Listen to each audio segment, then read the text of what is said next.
Alhamdulillah kita semua masih diberi kesehatan guna mengikuti kegiatan Inobel sebagai rangkaian memperingati HUT PGRI yang ke-76. Pertama-tama saya ucapkan terima kasih kepada Dewan Juri yang terhormat yang telah memberikan kesempatan kepada saya untuk mempresentasikan hasil rancangan inovasi pembelajaran saya dan para hadirin yang dimuliakan Allah. Baiklah, untuk lebih mengefisienkan waktu, langsung saja saya paparkan materi saya yang berjudul Rancangan Inovasi Pembelajaran yang mengintegrasikan portal rumah belajar menggunakan model pembelajaran Project Based Learning atau lebih dikenal dengan PBL pada materi bola lantai gerak tari kelas 6 SD Negeri 1 Barandete. Ya, ini profil singkat saya, teman-teman bisa lihat. Jadi saya bertugas di SD Negeri 1 Barandete. Ya, yang pertama, pendahuluan, latar belakang mengapa saya merancang sebuah inovasi pembelajaran seperti ini. Yaitu sesuai dengan kebijakan dari Kemendikbud tentang Merdeka Belajar untuk meningkatkan kualitas pendidikan di Indonesia.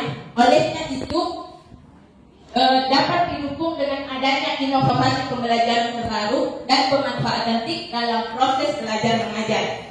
Selain itu saya terpilih sebagai sahabat rumah belajar dari sekolahnya, jangan mensosialisasikan tentang portal rumah belajar dengan harapan Merdeka Belajar akan terwujud dengan portal rumah belajar. Ya, tujuan rancangan inovasi saya ini ada dua. Yang pertama yaitu menjelaskan pengertian FPP yang terintegrasi dengan portal rumah belajar. Dan yang kedua, dapat menyusun FPP yang terintegrasi dengan portal rumah belajar menggunakan model PBL.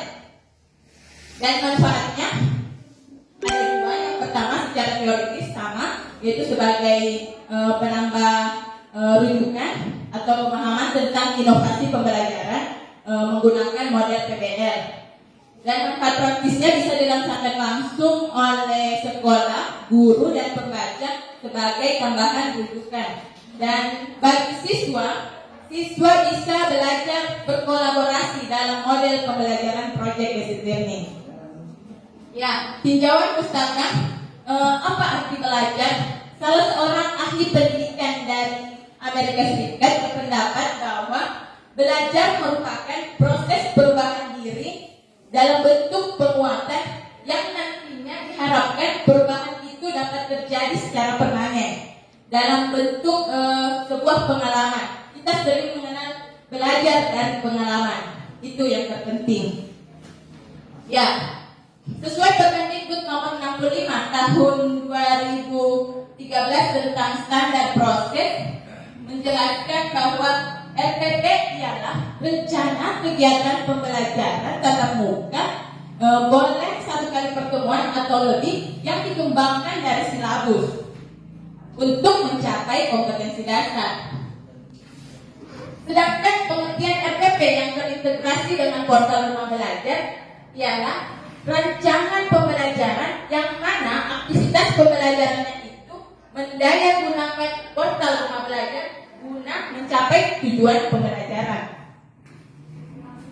Ya, tapi banyak yang belum mengetahui apa sih portal rumah belajar itu. Jadi tugas saya yang pertama mensosialisasikan tentang portal rumah belajar. Jadi portal rumah belajar ialah portal pembelajaran gratis yang disediakan oleh Pusdatin Kemendikbud untuk diperuntukkan bagi peserta didik dan tenaga kependidikan. Kita dapat mengakses portal rumah belajar melalui halaman belajar.kemdikbud.go.id atau kita install aplikasinya melalui Play Store dan App Store. Nah, di dalam portal rumah belajar itu terdiri dari dua fitur. Fitur utama yaitu sumber belajar, kelas maya, laboratorium maya, dan bank soal. Sedangkan fitur pendukung ada 8. Yang pertama, peta budaya, karya bahasa dan sastra, augmented reality, blog pena, wahana jelajah angkasa, edu-game, buku sekolah elektronik, dan pengembangan keprofesian berkelanjutan. Kita dapat mengakses semua fitur ini melalui portal rumah belajar. yang tentunya memberikan banyak manfaat bagi tenaga kependidikan dan peserta didik. Ya, surat edaran Mendikbud tentang penyederhanaan RPP nomor 14 tahun 2019, di mana komponen RPP itu terdiri dari 3. Yang pertama, tujuan pembelajaran.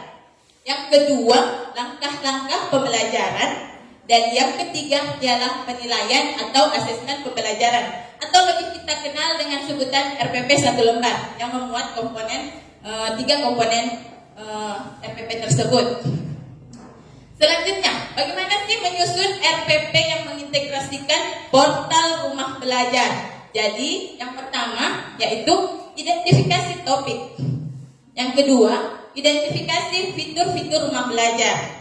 Dan yang ketiga, identifikasi model pembelajaran. Kemudian yang keempat, menyusun RPP. Ya, inovasi pembelajaran saya sesuai dengan 4 langkah tadi. Yang pertama itu identifikasi topik. Kita tentukan dulu kompetensi dasar apa yang ingin dicapai dan materi pokok apa. Kemudian dituangkan dalam bentuk indikator dan tujuan pembelajaran. Setelah terbentuk, maka kita melangkah ke identifikasi fitur rumah belajar. Nah, dari rancangan yang telah saya buat, saya menggunakan fitur utama sumber belajar. Jadi, video pembelajaran saya buat, kemudian saya upload di portal rumah belajar. Dan yang ketiga, identifikasi model-model pembelajaran. Banyak model pembelajaran terkini. Ada Discovery Inquiry, Flipped Classroom yang menggabungkan antara daring dan online, daring dan luring.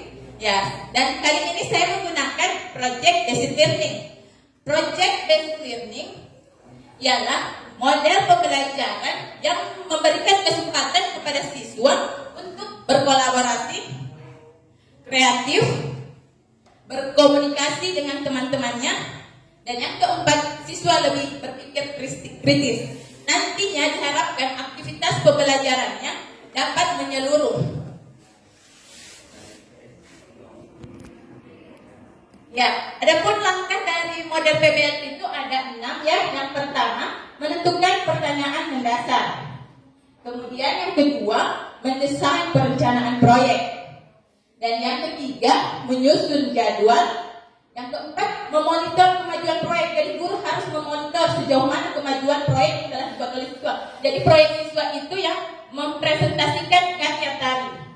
Nah, yang kelima, menguji proses dan hasil belajar. Yang keenam, evaluasi pengalaman. Ya, rancangan inovasi saya ini, saya punya strategi penerapan ada 3, yaitu yang pertama orientasi, kemudian implementasi, dan yang ketiga evaluasi. Dalam orientasi, saya mempersiapkan peralatan apa yang saya butuhkan dalam proses pembelajaran nanti. Terus saya adakan orientasi kepada pimpinan dan rekan sejawat agar mereka dapat membantu jalannya inovasi yang akan saya lakukan. Dan saya juga menginformasikan kepada siswa sebelumnya karena mereka akan terjun langsung menyediakan properti-properti apa yang akan dibutuhkan. Ya. Terus RPP telah saya buat sesuai Permendikbud dan saya dokumentasikan menggunakan video pembelajaran. Nah, evaluasi dilakukan untuk mengetahui sejauh mana tujuan pembelajaran tercapai. Apakah ada langkah-langkah dari RPP yang tidak terlaksana dan mengetahui hasil belajar siswa. Di akhir saya melakukan refleksi dengan harapan ketika ternyata ada langkah yang tidak terlaksana, maka saya terapkan di pertemuan selanjutnya. Ya, itulah hasil inovasi saya dengan kesimpulan bahwa RPP yang mengintegrasikan rumah belajar dapat meningkatkan aktivitas dan hasil belajar siswa. Saran saya sebelum menggunakan model PBL ini harus ada pengkondisian langsung dari guru guna memotivasi dan berkomunikasi dengan siswanya. Selain itu, internet jaringannya juga harus tersedia. Ya, itulah materi yang saya bawakan tentang rancangan inovasi saya. Terima kasih.